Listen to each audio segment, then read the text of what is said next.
welcome to a very special version of You Are Here.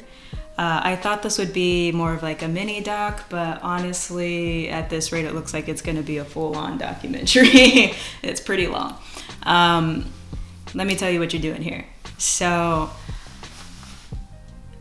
yeah, initially, I always wanted to create this documentary to sort of like call out the bad behaviors within warehouse. I worked warehouse for 10 years and just went through a lot of unfortunate things during that time. And as I have grown and have experienced this giant spiritual awakening, I just see that there's so much more than just calling out warehouse corporations. This documentary is about healing our mindsets. You know, it's the mindset that we grow up with, the things that our families, our parents instill in us growing up, good or bad, and how we grow up molded within, this encouraged mindset and going into jobs and relationships, friendly or romantic. It can all get very confusing and very messy. I spent 35 years of my life having a lack mindset, and it just affected me so deeply. And a bad mindset can just deteriorate yourself and all of these connections that you have in your life. And it also can cause you to make bad decisions within these relationships and within your work life. We accept the love and care that we think we deserve, even if, the size of that love and care is this big.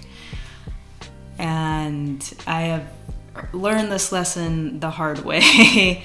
I almost lost my life because of it. And I lost myself for a very long time within this 10 years of working warehouse. It's just, it was bad.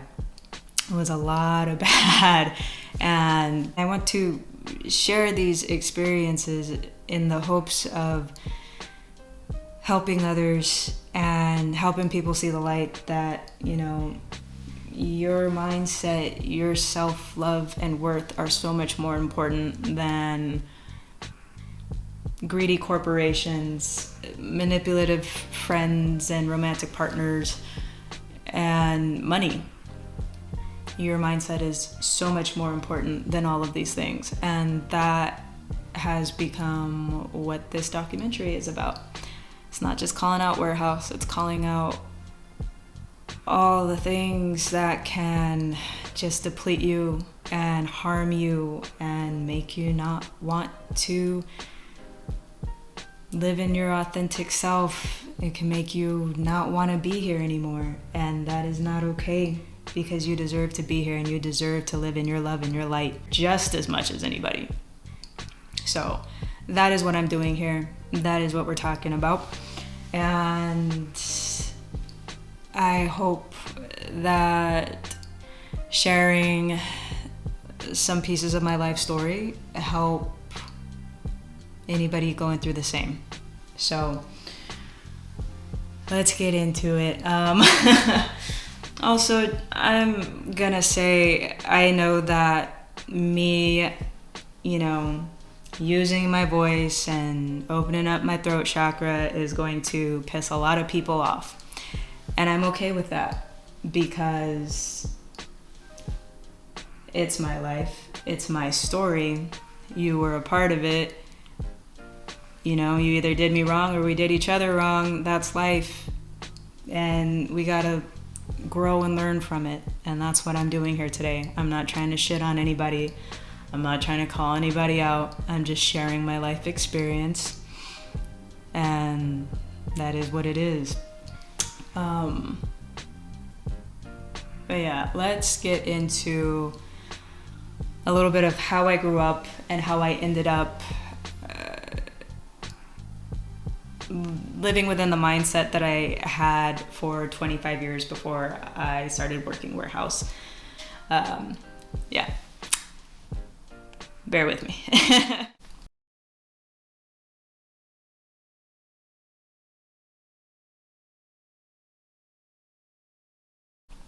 All right, so first and foremost, my name is Danielle Rich. I grew up in Riverside, California.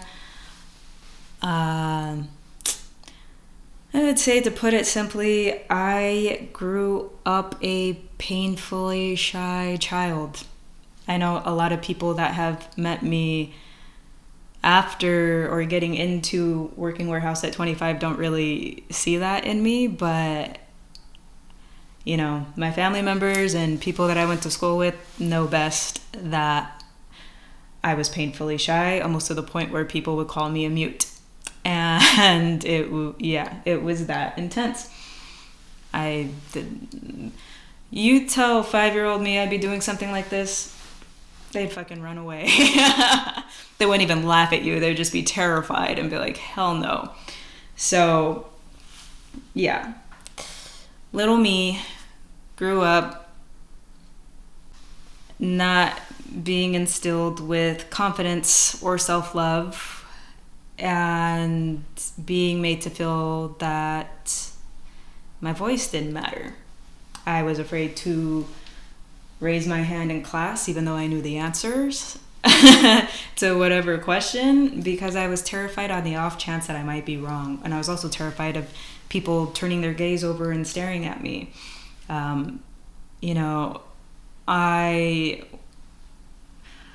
I wasn't encouraged to be my authentic self, but somehow I still found the courage to dress how I wanted to dress when I was little. I was very much a tomboy, and I got bullied and picked on for it a lot. I was like a little pariah within school. It was, don't be friends with Danielle. Danielle looks like a boy. I was the object of everybody's bullying. And the only time that I was socially accepted was when I was playing basketball, because I was decent at it and people wanted me on their team. I even grew up having a family neighbor of sorts that I went to school with. And, these friends would only talk to me and acknowledge me outside of school because I was not socially acceptable to talk to at school, right? I used this description of myself a lot before getting into warehouse. I spent 25 years just being terrified to use my voice, up until the point where, I would be afraid to even just go through, a drive-through and order food. I wouldn't do it. I would have somebody else do it for me. I was afraid to use my voice to that extent. That's how deep it was. And I'm not going to get into all the reasons why I ended up like that specifically, but that's how I was raised. I just grew up feeling like my voice didn't matter. How I dressed was bad. How I expressed myself was bad. Because it was just all proven to me. I had people in my family proving that to me. And I had so-called friends and bullies at school proving that to me every day. So I didn't grow up having a lot of self-worth. And I was raised to be obedient and respect my elders and, just shut up and be quiet. So this is the type of person that went into warehouse. And if you are watching this and you have worked warehouse, you know that is a very, very bad setup. It is not great. When I was 25, a friend of mine suggested that I apply at a warehouse that they were working at. I ended up getting a job within this warehouse, not in the same building, but a building across the street from where they were at. So, I was going into this new environment alone. I'd always been coddled into having little side jobs where I was being a nanny to my nieces and nephews, or a friend of a friend would, hire me at their place of work and pay me under the table. this was my first time getting into a legitimate job where I had benefits and all these things. It was terrifying for me. The only other time I had put myself in a situation like that was when I was a kid and was playing basketball in like a little Riverside league. This was very new for me. And, I had spent a good 5 years by myself, not really engaging in friendships. And, I went into warehouse being primarily secluded. I've always been the type to keep to myself, but it was just like an extra amount of being to myself in this period of time. It was intentional because I had gone through something and I wanted to be alone for a long time.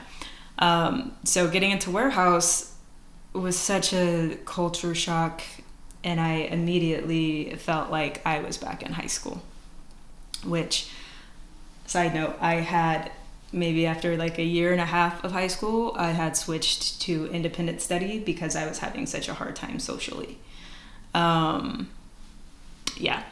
So this was a big, again, culture shock. I was like, oh my God, I'm back to people staring at me and questioning me and my appearance, or questioning me and my ethnicity, or just all these things I can feel when people are staring at me, and I know some people have dismissed that in me my whole life. But as a person who is more settled in their authentic self and fully trusting in my intuition for the first time in my life, I know that I am not crazy for thinking that people were staring at me, because they were. I have a whole stigma of people staring at me a little too long, because people used to stare at me a lot when I was a kid, and it's just a thing for me. So I notice it right away. I was right back into being stared at, and, walking past people and seeing them like out of the corner of my eye look at me and then like do a little giggle off the side with their friends and stuff. And then I turn around and they would just still be staring at me. It sucked.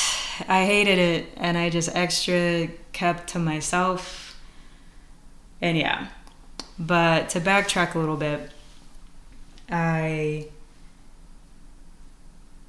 sign up for this job, I get accepted, I go into orientation. Unfortunately, and as many people who work warehouse know, you often get stuck working night shift as your first introduction to any warehouse. Day shift is a luxury, and night shift is the ground floor. So I was working night shift and went to orientation,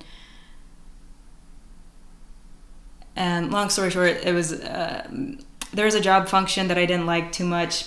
It was secluded, but it was slow, and I grew up an athlete. I wanted to be moving for 10 hours, not standing in one spot. So I was more interested in this other position that was being showed to me during orientation, but the person training me was like, look, it doesn't look like it's for you. You're too slow. You're just under hitting the rate. You're probably going to do better in this position. And I was upset. I went home and I created a little mock thing on my living room wall with some painter's tape of the job function that I was trying to do, which is based on a system of cubbies. It is a basic setup for a lot of warehouses of a certain type where packing, picking, and sorting are happening. So I recreated a replica of this on my living room wall, and I timed myself. And I was going here, going back to this position, pretending that I was putting items in the cubbies, and I was moving as fast as I could. I know it sounds ridiculous, but this is this is my personality. I grew up the daughter of a retired Marine drill sergeant who at one point was also my basketball coach. This is who I am. Perfection is an issue. Not anymore, but it was back then. But I went in the next night and I was like, hey, like, give me one more shot. They gave me another shot and they were like stunned that I had like progressed so much. And this led into me getting recognition probably for the first time in my life, especially to this degree. Where like we were at a stand-up meeting and the managers were shouting out like, hey, we have like a new hire who just like already broke a record as a new hire with rate and blah blah blah. And they're like, that's Danielle Rich. And I was like, because people were staring at me. But like from then on, that's just how I was known. I was known as somebody who was, diligent. I was fast. I was accurate. I kept moving. I am a yes ma'am, yes sir, obedient individual. And, my manager at that time had taken a liking to me and already in like a matter of a month was trying to put me in a position that it takes maybe more so like 6 months to a year to get into.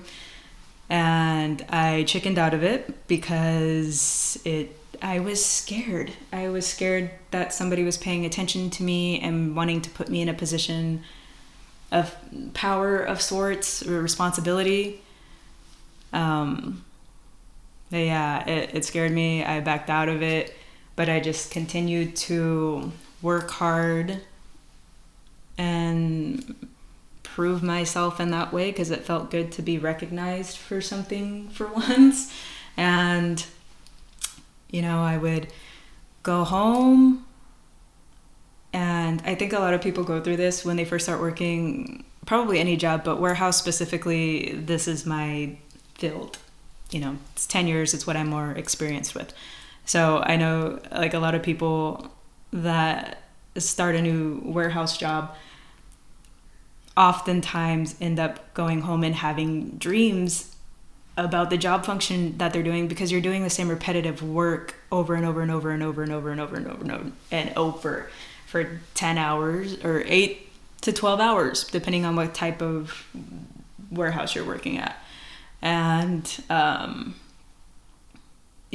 went home, had dreams about working, so it wasn't even escaping work.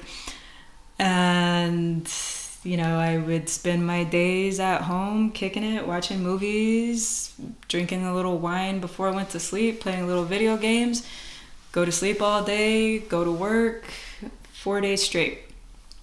I did this every day for a year up until somebody took an interest in me and wanting to be friends, and I ended up becoming a part of a friend group.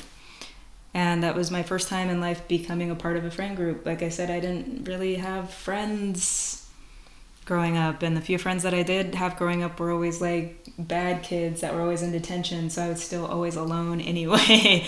So I was like, oh, this is cool. This is like, because I always used to watch Friends. TV was my babysitter. If you see the rest of my content, you see that I am very big on movies, television, stories in general. That is my biggest passion in life. But yeah, it's like, oh my gosh, this is like, the TV show Friends. I've got a group of friends. This is cool. And, it was cool while it lasted. It went under real quick. But I did have some fun times, especially, as an adult and having money for the first time. I wasn't making a lot of money. I think at that time I was making like $11.25 an hour. And yeah, because this was like 2015. So I think I was like making 11 something an hour. And during this time span of the year, I had saved up like a total of $5,000, which was a big deal for me. I hadn't saved up anything like that before. I hadn't had money like that. So, I had my little grown-up money and I could go hang out with people and go to Disneyland and, go to bars and restaurants, blah, blah, blah. So as I started to become more integrated in this friend group, and also as I was getting more into the work environment and getting sort of depleted from it. You know, doing the type of work you do at warehouses is very draining. It's very simple, but it's very draining because it is simple and it's repetitive and you're doing it consistently for hours on end. It's draining. And I was starting to get my humble beginnings of depression. And, you know, this friend group I was getting into, everybody was drinking. And also, you know, if you're watching this and you've worked warehouse, you know that night shift crews tend to drink and smoke a lot. I drank a lot while I was working, along with, you know, the friend group, along with a whole bunch of other people that worked that shift. My alcoholism, I had been drinking since I was like 16 years old, off and on, but my alcoholism definitely increased as I began working warehouse and, you know, just being a product of my environment. And, you know, I was drinking with this friend group and started hanging out with them more. I started spending all my money I had saved up. I had gotten into a relationship with somebody in this friend group, and things just really declined from there. You know, the person I was dating stopped being friends with people in the friend group because there was falling out, and the friend group just continued to disintegrate from there. And this is where I will get into the first worst relationship of my life. And the beginnings of me getting wrapped up in manipulative people and relationships. And yeah, let me elaborate on that.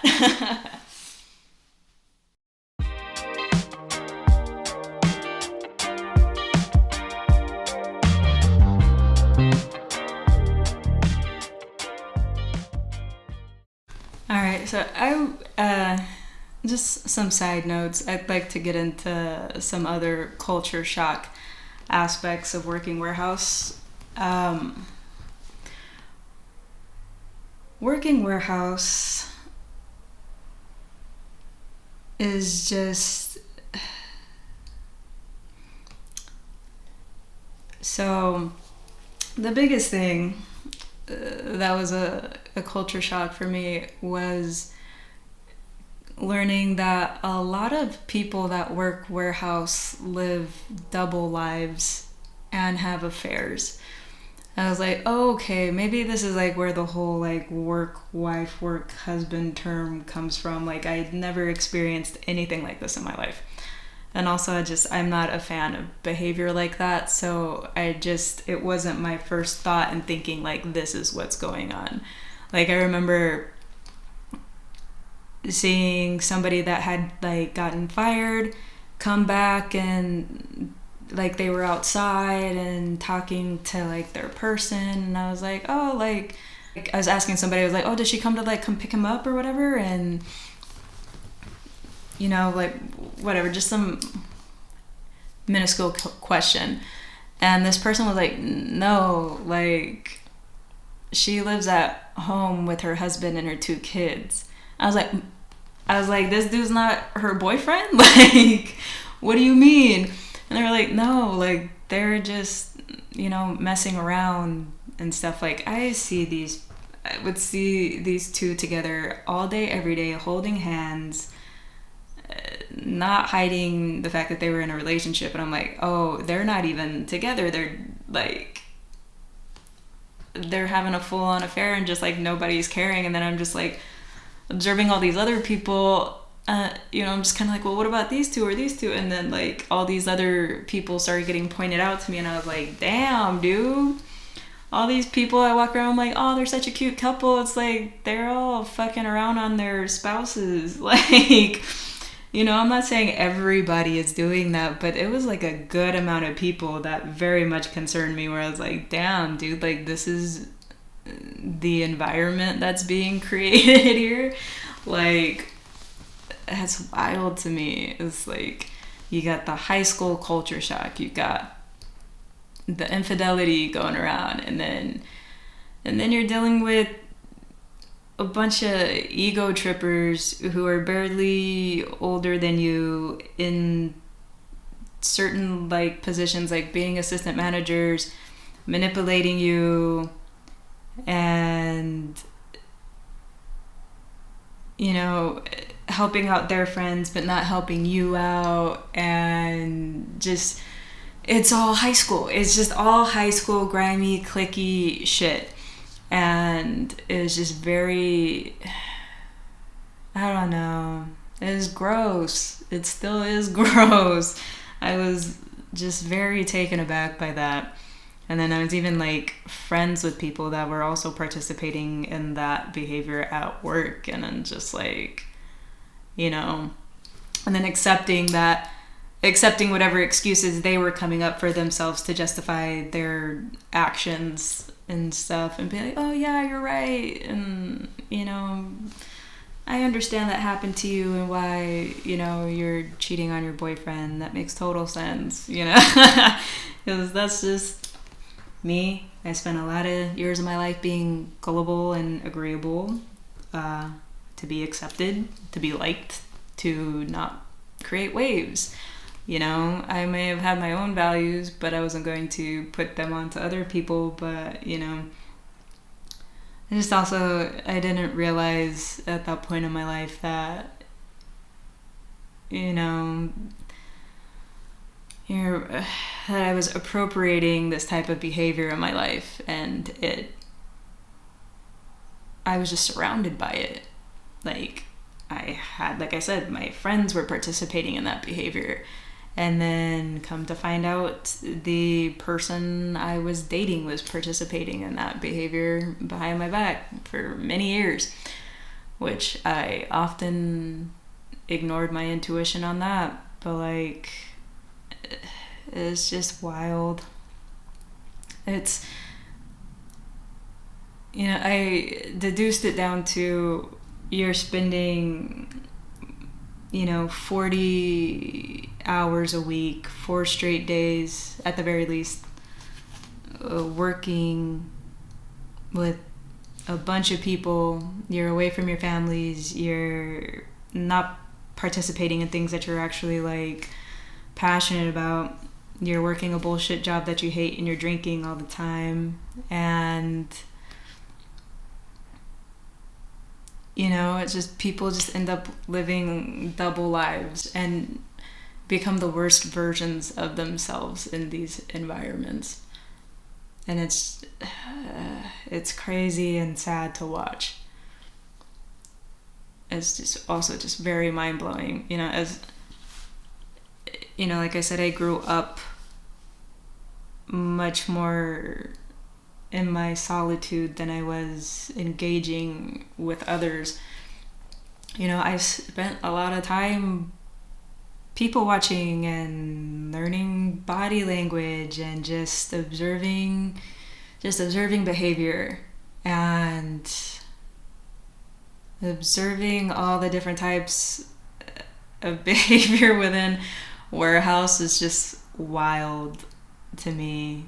And it's also just wild to me that a lot of people just don't see it and just participate in it and live in it. And it's just like, oh, this is not for me.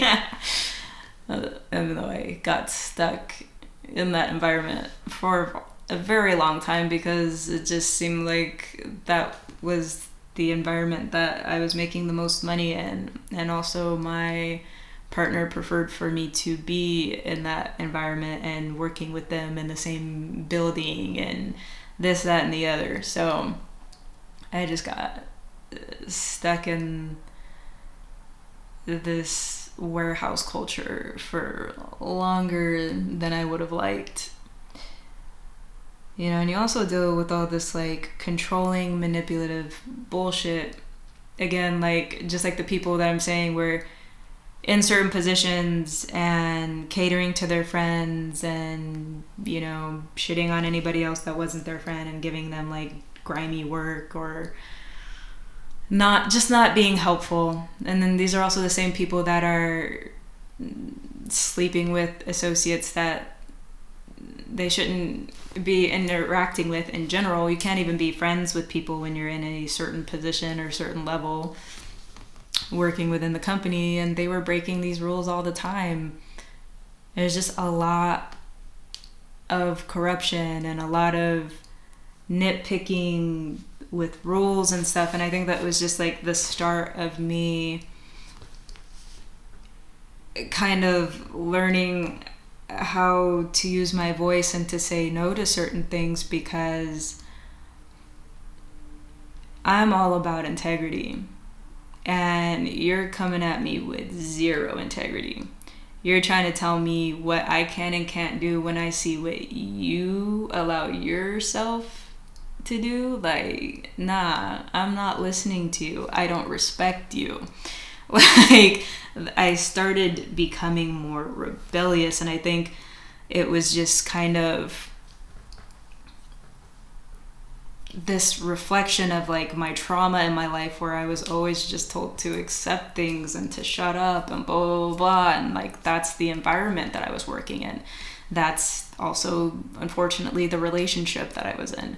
So I was just getting hit double whammy with like all of this like being punched down on and having to just accept it because of the amount of money I was making, which wasn't even a lot. It was just more than what people were making in the store equivalent of these corporations, right? So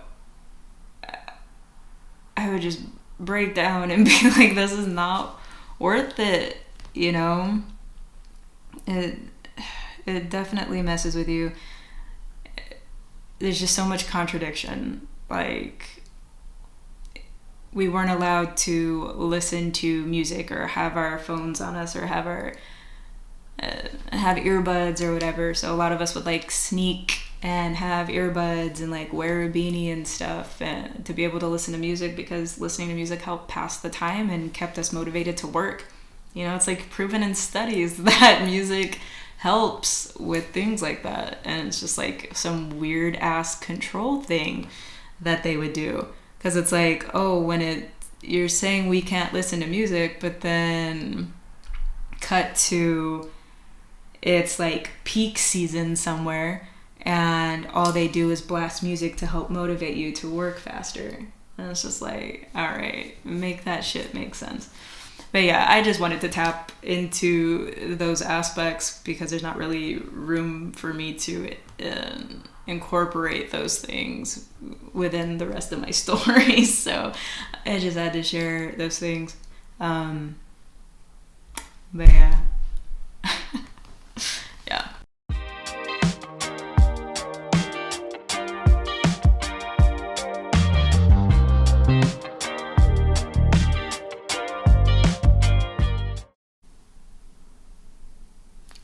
All right.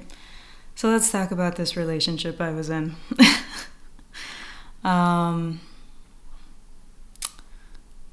Yeah.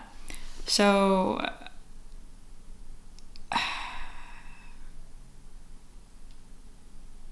this relationship had started off toxic as hell, and it ended toxic as hell.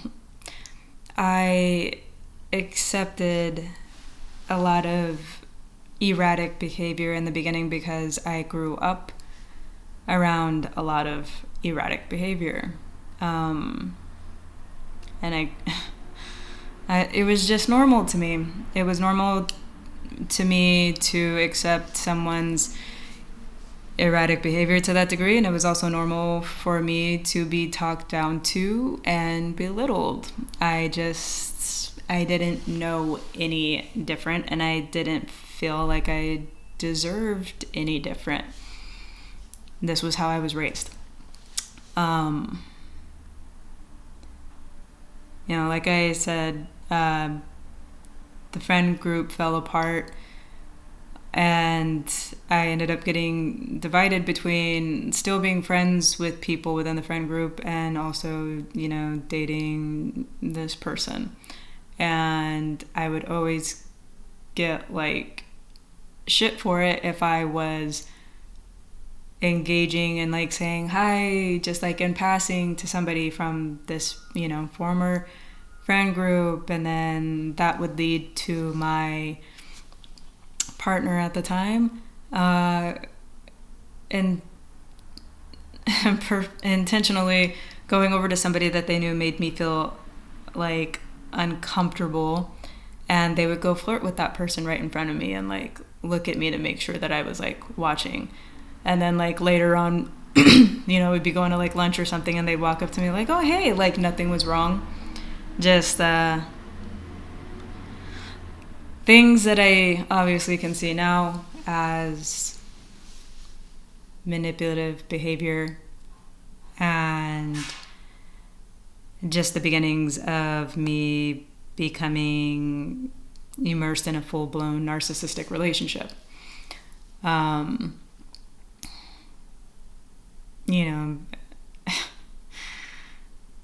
some point I ended up living with this person and being immersed in their life and their family life, and it was just a lot of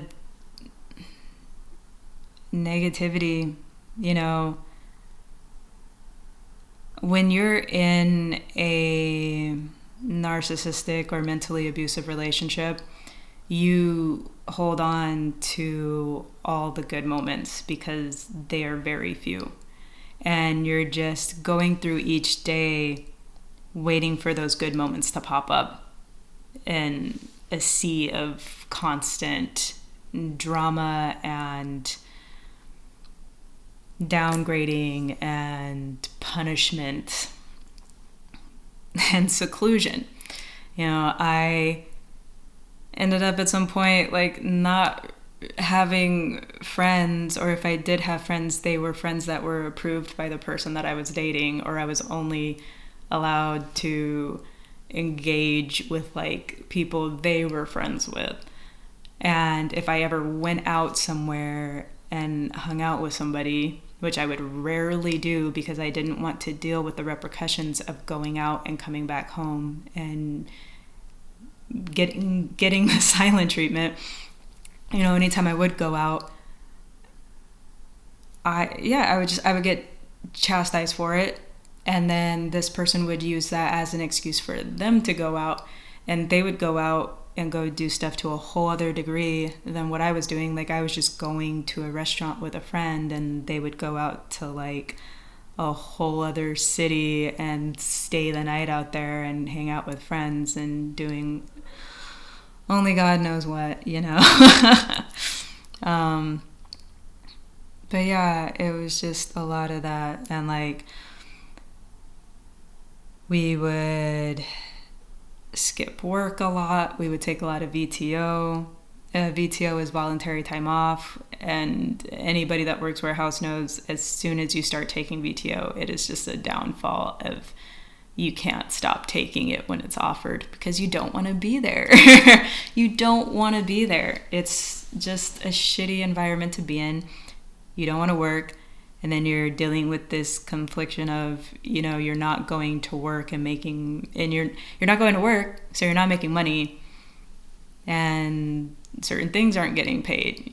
Like we dealt with not paying the rent fully and all these things because we weren't going to work, and we were drinking and eating junk food, and I was gaining weight and they weren't, so they felt it was okay to tell me, hey, like you're getting fat and I'm not really attracted to that and you're reminding me of this, that, and the other. And I'm like, okay. So, but then at the same time they would turn around and tell me like, oh, I really like that you're gaining weight in certain places and blah, blah, blah. And it's just like, okay. Yeah, it was just very draining. And like I said, I stayed in it because I was used to that behavior. I grew up with it. I thought it was normal. And I'm also just a loyal individual. I latch on to one person, and that's who I'm with. That's my world, you know? And I realize that is not a good thing.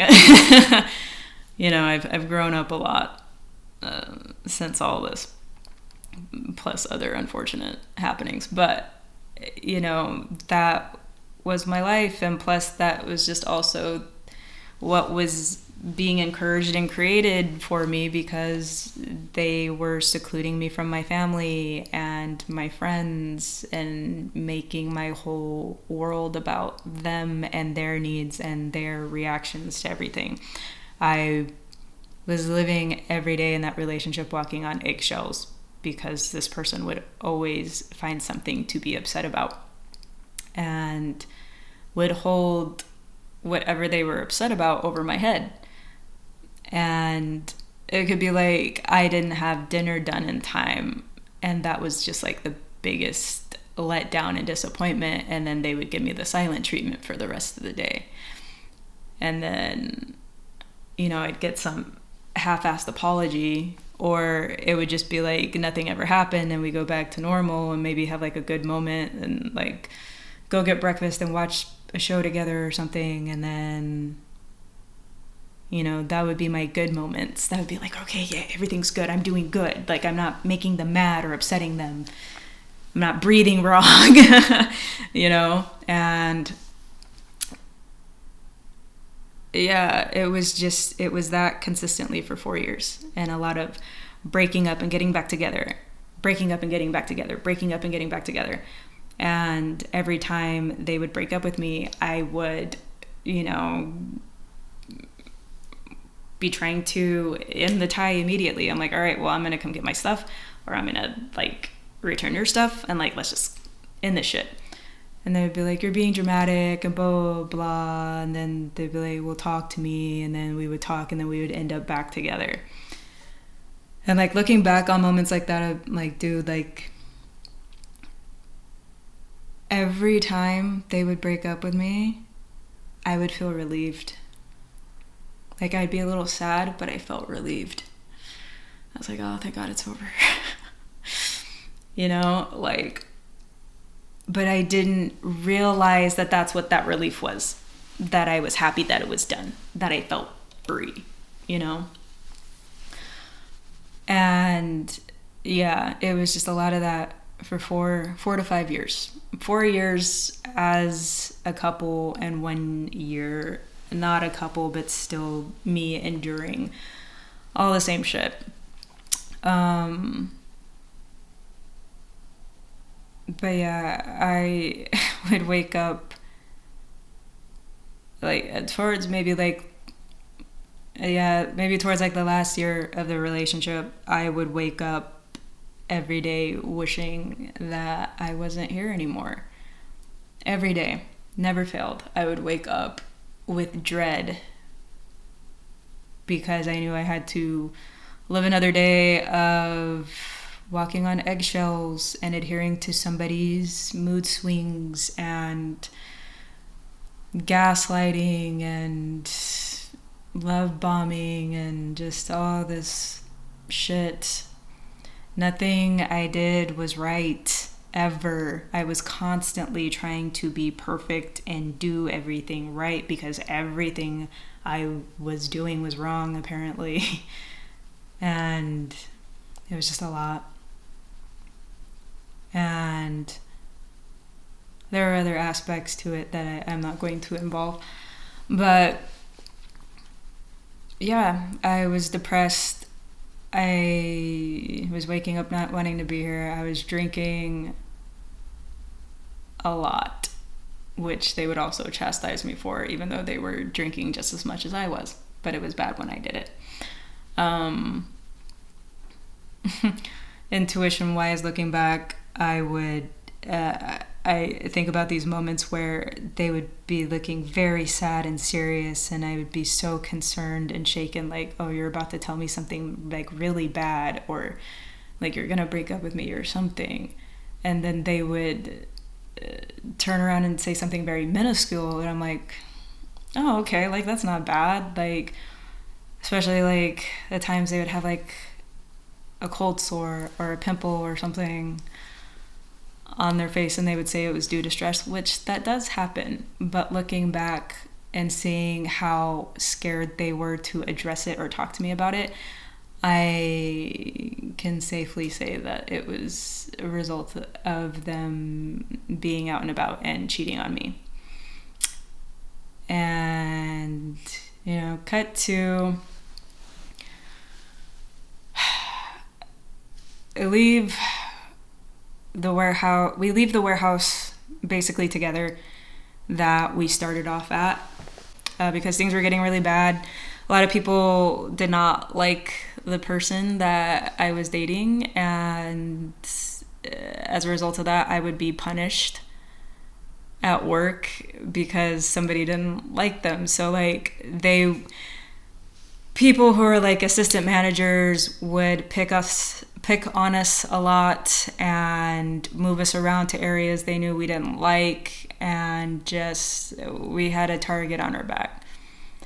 And hell, there was one time there was like a little competition where like the person who made the highest rate would get like whatever prize or whatever, and I had the highest rate in a certain function, and multiple people saw it. Like, on a little list of rates, I was at the top. And then when we came back from break and they were announcing winners, it was like somebody that was like 5 notches down from me, and I went up to them and was like, you know, like, what's that about? Like, I was up top. And they were like, oh, it wasn't really about rate or this, that, and the other. And I was just like, okay. And, you know, my partner at the time was pissed and, you know, went to management about it and stuff. But it's just, there was just no point in trying to fight it. Everybody was against us, and we just got tired of it, so we left. And then I ended up getting a job at a different warehouse than them, and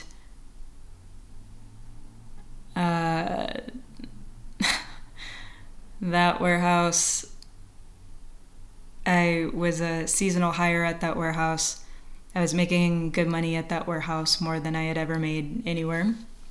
And I had an incident where there was water by like water had spilled at a like water cooler, but I hadn't seen it, and I slipped and kind of like jacked up my knee, and I wasn't going to report it, but then I decided to report it because I was limping the whole night, and I was like, I should be sent home.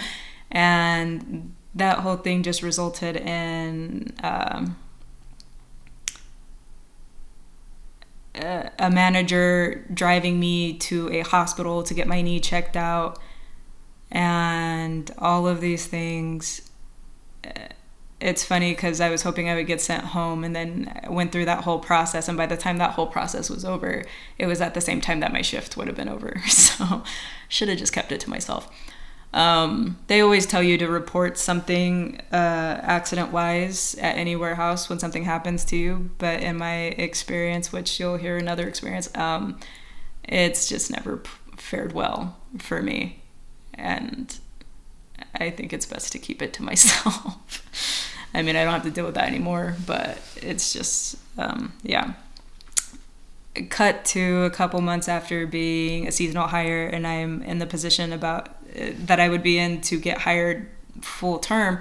I get called into an office and told that I'm being fired. And I was like, for what? And she was like talking about like my rate and stuff, and I was like, that's not true. I was like, I am a hard worker and a high performer. I was like, why is this happening? And she's like, we've just seen some behaviors that we don't like. I'm like what? And she's like, you know what? At the end of the day, we don't have to tell you why we're firing you. You're just fired. And I was like, okay. And I know that it was the safety issue. It was the safety issue, and everything that got reported about it, certain things got misconstrued and got basically pinned on me that me slipping on that water was my fault. And yeah. So anywho, I got fired from this place, and you know, we're kind of like struggling for money. We're moving into a different place. I end up getting hired, which I'll say this warehouse, I ended up getting hired at Disney Warehouse, and I always regret not working there. But I got hired there, and before my first day, I quit because I had ended up getting a different application approved that would put me in working in the same building with my partner at the time, and they were encouraging that.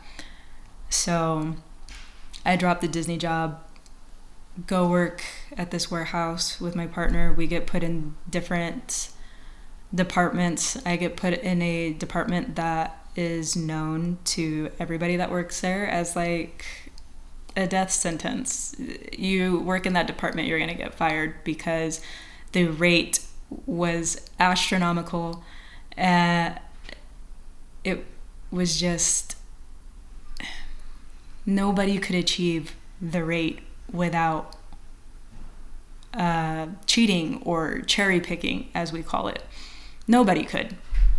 And you know, you got this conveyor, and on this conveyor, boxes are being thrown down. The boxes are coming down the line. Some of these boxes have 2 items. Some of these boxes have 100 items or more in them, which those are the ones you want, because you're supposed to be picking this crazy ass amount of numbers per hour in this department. And so you got people on stations all throughout this conveyor on both sides of it, right? One station here, one station here, one station here, one station here. These boxes are coming down. Everybody's trying to snatch them up, especially if they can tell that they're the ones that have like a whole bunch of items in them. And some people would get upset, especially people that are all the way in the back, because if you're all the way in the front, you're getting all the good boxes. If you're all the way in the shit end of the back of this line, you're not getting those 100 or more item boxes, right? So those people are complaining. Then management's like, okay, all you guys have to stop cheating, blah, blah, blah.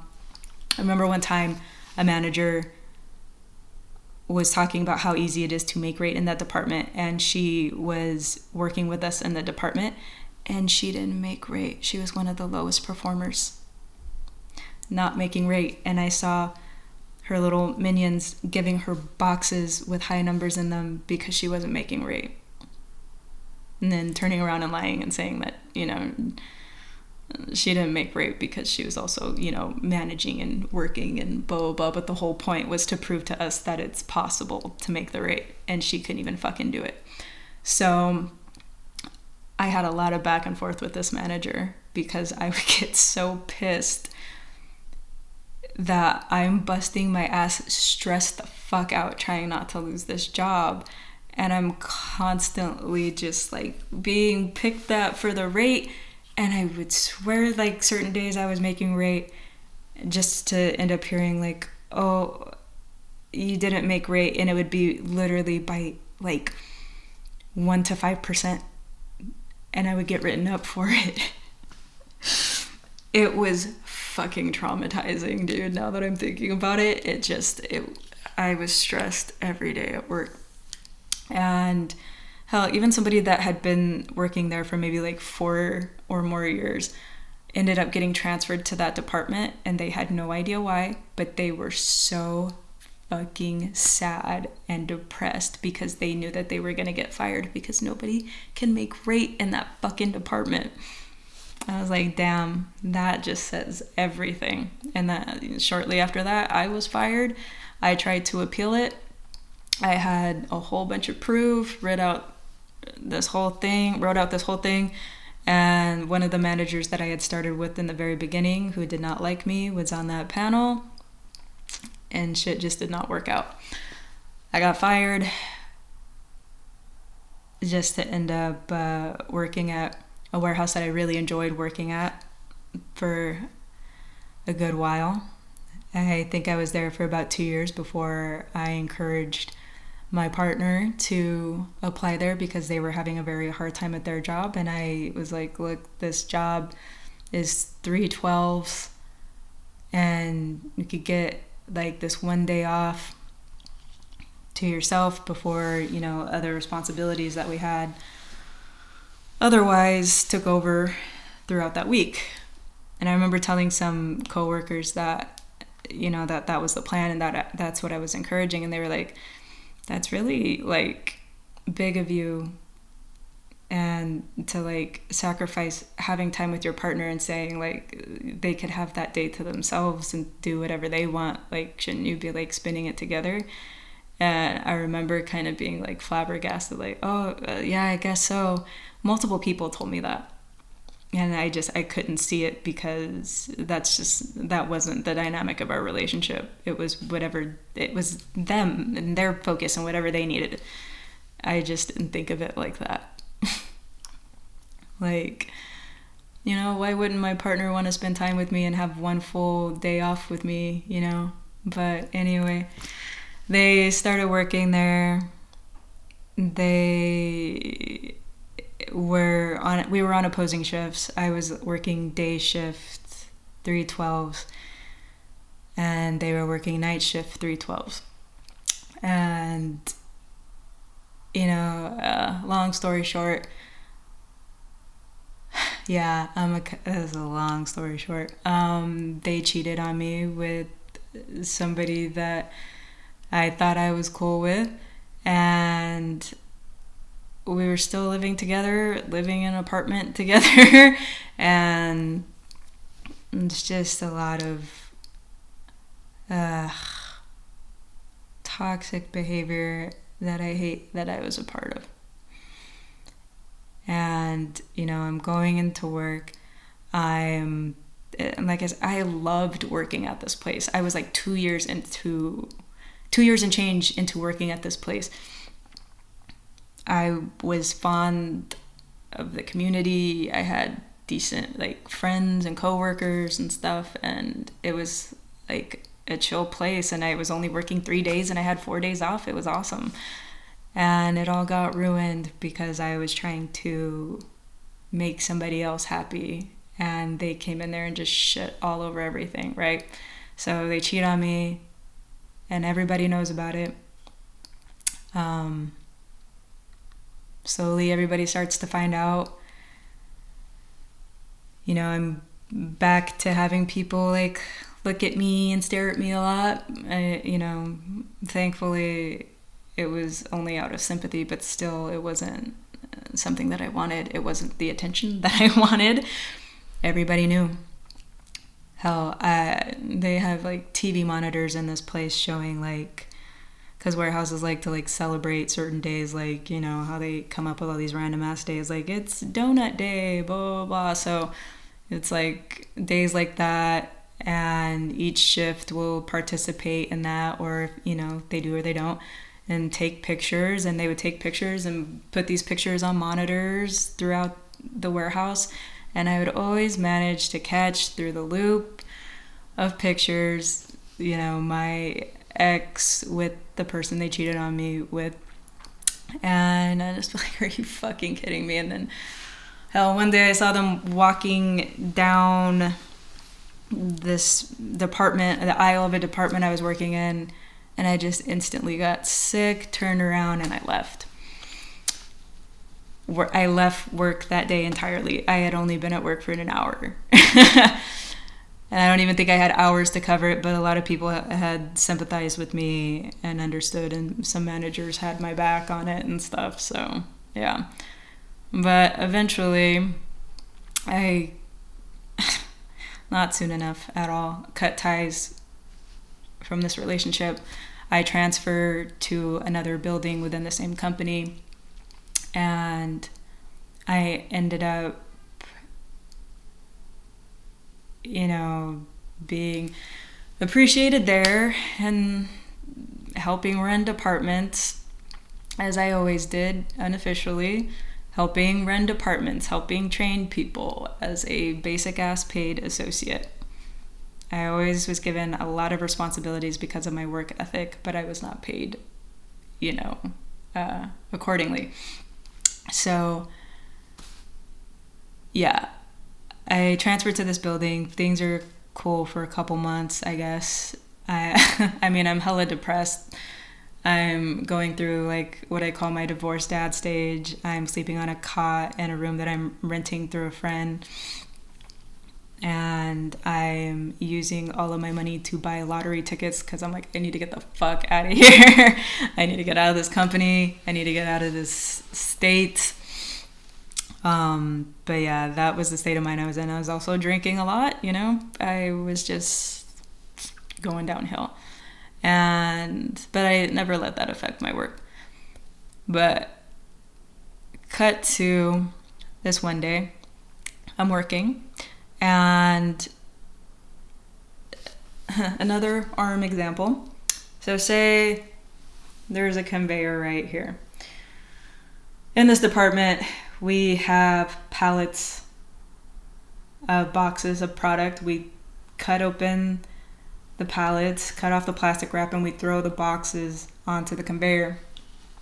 And it's just this endless chain of that. So also, while this conveyor is right here and we're throwing boxes onto the conveyor, we're standing in lanes. There's like a lane here, a lane here, a lane here on both sides of the conveyor where pallets are being placed there from people driving like, MHE equipment or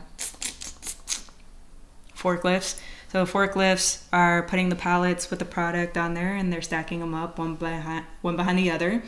And it's just this endless process of cutting open the plastic wrap, taking the items off of the pallets, throwing them onto the conveyor, onto the next one, onto the next one. There's this one guy from another department comes over there to help us. And he's just, big buff guy, always like, let's go, let's go, let's go. And he's like pushing the pallets, doing this and like throwing the boxes on there all crazy. And there's no way to avoid it. Say this is like the stack of pallets. This is like the conveyor or lane thing it's on. It's a metal lane holding the pallets.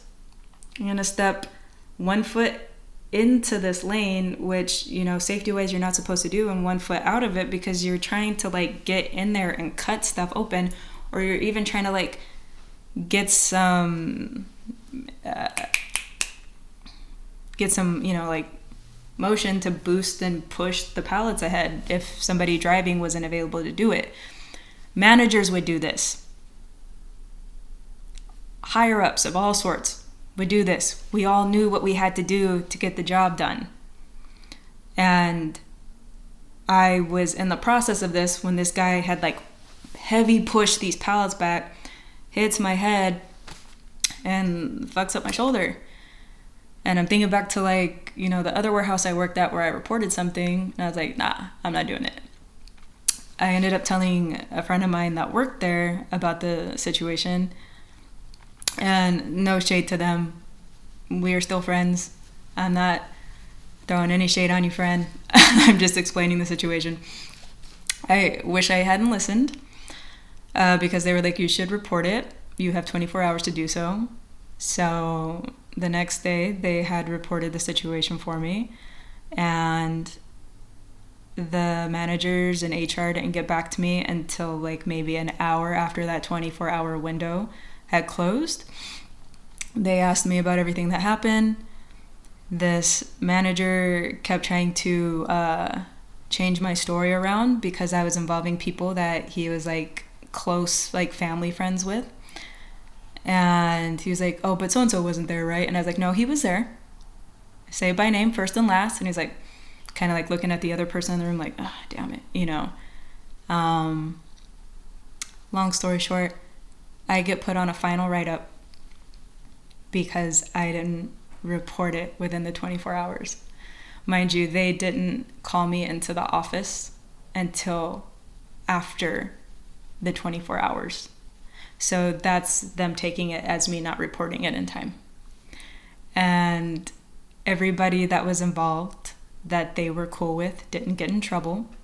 Still got to transfer to other shifts, which I knew that if they had got in trouble, they wouldn't have been able to transfer to other shifts and other departments, because when you get a write-up like that, you can't. And then these poor people that I was cool with in the department either got sent to other departments or were fired completely. And I just felt awful. I felt awful that people lost their jobs. And I was extremely pissed off that after 2 years and 6 months of working at a company and never having a safety issue and being an upstanding associate, that I was put on a final write-up for something that I didn't do wrong. I just got scapegoated, and yeah, I was pissed. I complained about it to HR and wrote out a whole thing pointing out that I know that those other people didn't get in trouble. And they're like, oh, well, technically we're not allowed to talk about that, and blah, blah, blah. I'm sorry that you feel about that, like this, about that, and the other. And yeah, shortly after that, I quit and moved on. And I moved on to a warehouse that was like the final stamp in learning experiences. This experience changed me a lot. So yeah, let's talk about this next warehouse.